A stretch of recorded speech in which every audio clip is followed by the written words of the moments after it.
Trump has learned after 17 months that the indelible stench of the child sex trafficking scandal involving Jeffrey Epstein and his connectivity to it and the cover-up about it can't be washed away.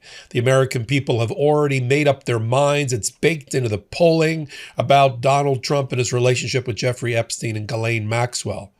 But it continues to be important that the survivors and the victims obtain justice. Now, justice, the only true justice, is in the form of a special counsel being appointed who is independent from the corrupted and captured Department of Justice and Donald Trump, who investigates on behalf of the 1,200 victims, the 300 or 400 predators, and follows those facts, not just spoon-fed by the Trump administration in the dump of the Epstein files, but with subpoena power to go after information and documents that are being withheld and redacted. And today, we've got the Commerce Secretary Howard Lutnick, who I used to work for, full disclosure.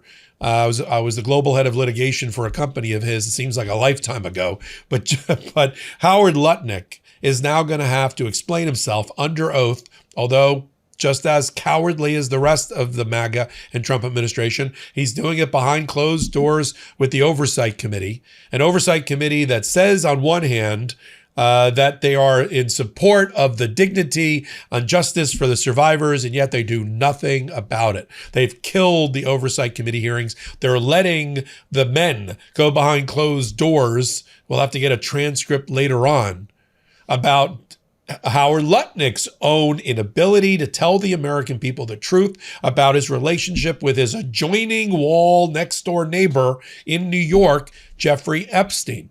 This is a scandal of his own making because of his refusal to level with the American people. Let's remember that Howard Lutnick is not only the Commerce Secretary and one of the brains, and that word's doing a heavy lift, behind the failed tariff policies of Donald Trump, which have wrecked the economy, but he was also the co-chair of the presidential transition team when Trump won the election before he came into office. He and Susie Wiles were the ones in charge of vetting all of the candidates for office. Who vetted Howard Lutnick and his relationship with Jeffrey Epstein? And then when the clamor of the public and reporting on Legal AF and on MeidasTouch grew so great and so loud that he felt he had to go on and try to absolve himself, magical thinking came over him. Maybe nobody will know about the emails that Jeffrey Epstein and I exchanged about a visit to the island years after he was convicted of child sex crimes. And now he's been caught. And James Comer, a MAGA to the core, is trying to both act like he's a supporter of the victims and the survivors, and find a way to curry favor with the Trump administration with this oversight committee testimony today. I've got some insight here I'm going to provide for you on MeidasTouch and on Legal AF YouTube channel. Take a minute, hit the free subscribe button on both. Now, here's the truth that we now know. Howard Lutnick lived directly next door to Jeffrey Epstein when Epstein was in the midst of his child sex trafficking scheme. To try to absolve himself of any culpability or connectivity, Lutnick went on Miranda Devine, a podcast very little people watch, not Webby Award winning, run by Rupert Murdoch's New York Post. It's where a lot of MAGA and cabinet members go when they want to do like a confessional or absolve themselves of something. They go on Stephen Miller's wife's podcast nobody watches, named Katie Miller, or they go on Miranda Devine. And he went on his own. Nobody asked him to. Legal AF didn't demand that he go on the podcast. And he tried to explain how in 2005, which is 3 years before Epstein took a plea deal on a child prostitution charge, so child sex abuse charge, 3 years before, he made a decision with his wife that the guy was gross, having met him, having seen a massage table in the dining room of his townhouse, and I said I would never be with that man ever again. All a lie. Play that clip, and then I'll tell you what part of it's a lie. My wife and I decided that I will never be in the room with that disgusting person ever again. Did you, in fact, make the visit to Jeffrey Epstein's private island? I did have lunch with him as I was on a boat going across on a family vacation. All of it. That's the other way to put it. All of it. He was in a charitable relationship with Jeffrey Epstein, having asked him and gotten a $50,000 donation for United Jewish Appeal that was feting Howard Lutnick as Man of the Year, or one of the Men of the Year, at a banquet. And that was in 2014, 2015. Okay. He vacationed with him or lunched with him on his island, Little St. John Island, now known as Pedo Island, years after Epstein took a public charge. It wasn't private, it wasn't secret. Miami Herald following the story all along on a child prostitution charge. Okay? This was before the feds swooped in and finally tried to bring him to justice before he hanged himself. So years later, not only does he go based on emails that were dumped out by the Trump administration, not only does Howard Lutnick go to the island, but in his own hand, he lists in an email to Epstein's people the ages of his preteen and teenage children after he knew that Epstein was convicted of a child endangerment and prostitution charge. You list, hey, I'm coming with my daughter who's 9 and another couple and their children. I mean, honestly, and of all the islands that you're transiting through with your yacht and your nannies and the other couple and all the children, you just got to stop off at Pedo Island to have lunch with Jeffrey Epstein, the guy that you told Miranda Devine in the public that you stopped having any contact with since 2005. 9-10 years later, you got to have lunch there. They can't make lunch on the yacht. They can't stop off at another island. So charity, lunches, then, Epstein and Lutnick are collaborating on trying to stop a local museum from expanding and taking away their view of Central Park. I don't even know. Then they're in business together. There's a company that Cantor Fitzgerald, Howard Lutnick's family office, used to own called Adfin. And you know who another investor in Adfin was with a signature line? Jeffrey Epstein. All after 2005. Which also begs the question, why was Lutnick so close to Epstein if he also believed he was the world's greatest blackmailer? You remember this clip on the podcast? Play it. The guy's gross. This was not, the deep nuance of Howard Lutnick. This guy's gross. Right. So how come Bill Gates and all these other people could hang around him and not see what you saw? Or did they see it and ignore it? Or no, they participated. Right. That's what his MO was, get a massage. And what happened in that massage room, I assume, was on video. This guy was the greatest blackmailer ever. Blackmailed people. That's how he had money. Talk about lack of judgment at the very least. And then, of course, Lutnick, every time he goes before a Senate Banking Committee hearing or another committee, and all he wants to do is talk about his stuff related to the Commerce Department. Like all the taxpayer dollars he's misspent investing in companies, failing companies, to try to prop them up. All the misguided things he's done, like letting Spirit Air go out of business along with their 17,000 employees. He just wants to talk about that. But no, he's got to come, and often comes, get this, with his wife, Allison Lutnick, sitting behind him as one of his advisors. Don't do that. Don't, especially when you're talking about a child sex trafficking scheme. Don't bring your wife to work to sort of be a public face of it. It didn't work for Elliot Spitzer when he had the sex scandal, when he had his wife next to him. Didn't work on The Good Wife, the television show on CBS. Don't bring your wife to defend you, okay? You're the Commerce Secretary. You've got the big name card in front of you. And yet here he is having to answer for it just about 2 weeks ago before he goes in later today or this week with the Oversight Committee hearing. Play the clip. Secretary Lutnick, why did you lie to the New York Post about your relationship with Jeffrey Epstein? Oh, I did hear that. Please don't repeat your gracious offer to speak behind closed doors, not under oath, without the ability of this committee to question you. The American people wants to know, why did you lie about your relationship with Epstein? The House Oversight Committee and I have agreed We that are we will the spend appropriate the time reclaiming my together. time. I do not accept that answer. We've heard that one. We are our own committee. We have our own reason to test your credibility and veracity. Please answer the question. Why did you lie to the Post? I have voluntarily agreed Okay, to spend the time and talk about it. I reclaim the time. Let the record reflect you're dodging the question. The cover-up continues. You know what? In your conversations with the president, is the president concerned about your continued relationship that you had with Mr. Epstein as recently as 2018? I am not going to discuss conversations I have with the president. That is not something I'm going to do. If you remember in that interview, you said you would never be in the room with him socially, for business, or even philanthropy. President Trump has just fired 3 cabinet secretaries, 3 women, Kristi Noem, Pam Bondi, Lori Chavez-DeRemer. If President Trump has even a shred of concern about accountability for Jeffrey Epstein's enablers, he would fire you too. Beyond AdFin, what other financial ties do you have to Jeffrey Epstein?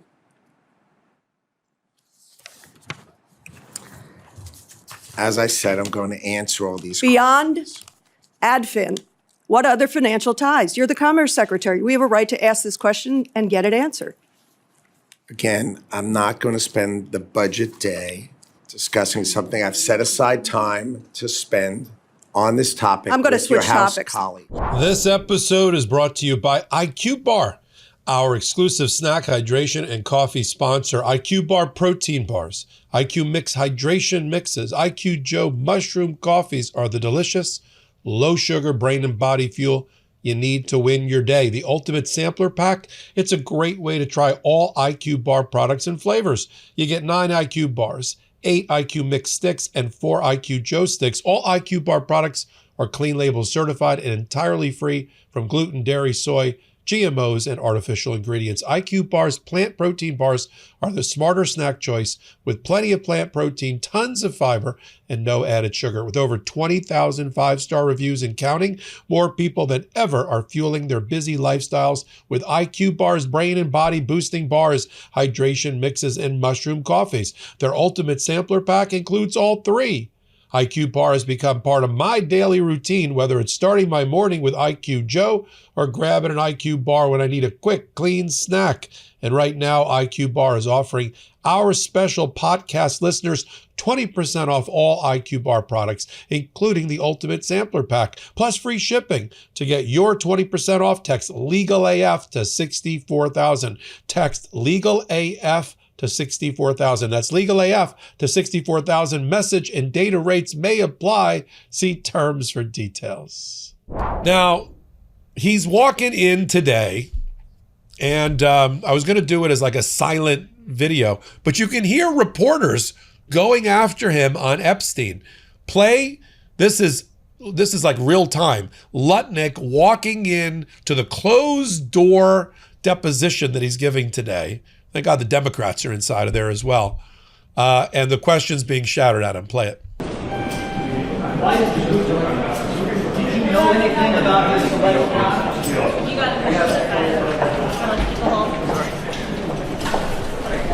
Mr. Secretary, can you move out of the way, guys? Out of the way. Clarify your relationship with Epstein. Mr. Secretary, why are you in a photo with Jeffrey Epstein on his island? Is that you?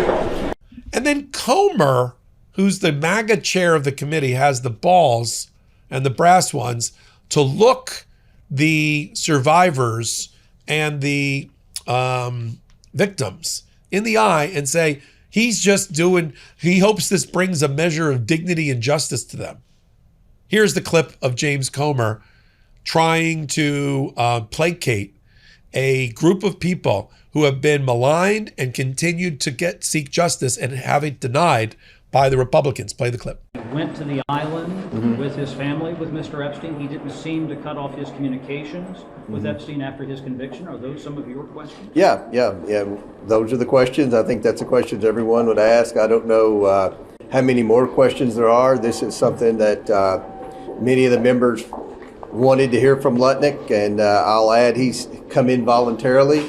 So I appreciate that. So hopefully we'll have some more answers. We haven't talked to too many people that have admitted they've been on the island. So it's my understanding he wasn't on the island very long, and he was there with his wife and kids. But we'll see what he says. It's pretty extraordinary to bring in a cabinet secretary for something like this. Can Yeah, you characterize that? and look, I've been on the Oversight Committee 10 years, and there's never been a chairman bring in cabinet secretaries of their own party. And we have Lutnick coming in today. We have Pam Bondi coming in a couple of weeks. So I think people can see that this is a bipartisan investigation. We're really sincerely trying to get the truth. Our goal is to provide justice for the victims, and hopefully today will be helpful. Now let's talk about what the only true path of justice looks like in this case. Okay, it's not the angry call for victims and survivors to be victimized again, especially if they don't want to be, to testify in public about their sex, of having been sexually abused. That's Melania Trump's too smart by half call. Remember that in early part of April, where she angrily denied being involved with the child sex trafficker? Why was she so angry? And then calls for justice in the form of forcing the women to testify under oath in public. Oh, sure. The men, like Howard Lutnick and others, they get to go behind closed doors.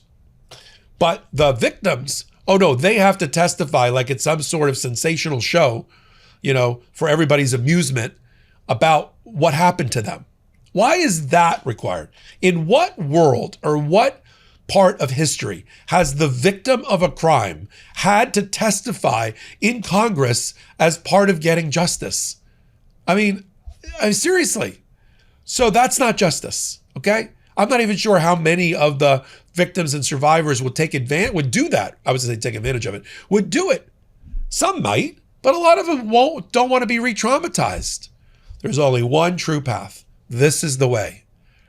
There's the appointment of an independent special counsel, independent from the corrupted and captured Department of Justice, independent from the FBI, who hires their own investigators, a former well-respected federal judge. I can think of a few of them. Judge Gleason would be a very good former Judge Gleason. There's a number of former federal judges who I would put in charge of this. They then build their own team, think of the movie The Untouchables. They go get their own group, right? They don't use the state troopers who are on the take. Or the FBI, they get their own people.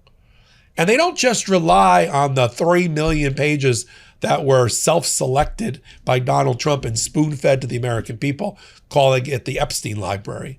They have independent powers of subpoena. And they can subpoena whatever they need from wherever they need it, including from within the government, including from Donald Trump, including from Melania Trump. And yes, they can use the 3 million pages, but that's only the tip of the iceberg. And then they do their investigation over the next couple of years. It'll take that long or maybe longer. And they follow every fact to wherever it leads. You have at least 1,200 Epstein survivors and victims. Let's just do the math. Assuming that a powerful, depraved man violated and sexually abused more than one of them, you're looking at 400 to 500 predators, some of whom may not be named Donald Trump. Bring them to justice. That's the only path to justice. All this other stuff, judges overseeing the Epstein files and victims having to testify and sing for their own justice. No, that's not it. And we'll continue to demand the true justice and path of justice for the victims and survivors of the Epstein scandal here on MeidasTouch and on Legal AF. Hit the free subscribe button here. Do the same thing. We're trying to get to 1.2 million subscribers this month of May over on Legal AF YouTube channel. 12 original pieces of content every day, 4 podcasts, all devoted to law and politics and ultimately to justice and our democracy. So come over there and hit the free subscribe button as well. Until my next report, I'm Michael Popok. Can't get your fill of Legal AF? Me neither. That's why we formed the Legal AF Substack. Every time we mention something in a hot take, whether it's a court filing or a oral argument, come over to the Substack. You'll find the court filing and the oral argument there, including a daily roundup that I do called, wait for it, Morning AF. What else? All the other contributors from Legal AF are there as well. We got some new reporting. We got interviews. We got ad-free versions of the podcast and hot takes. Where? Legal AF on Substack. Come over now to free subscribe.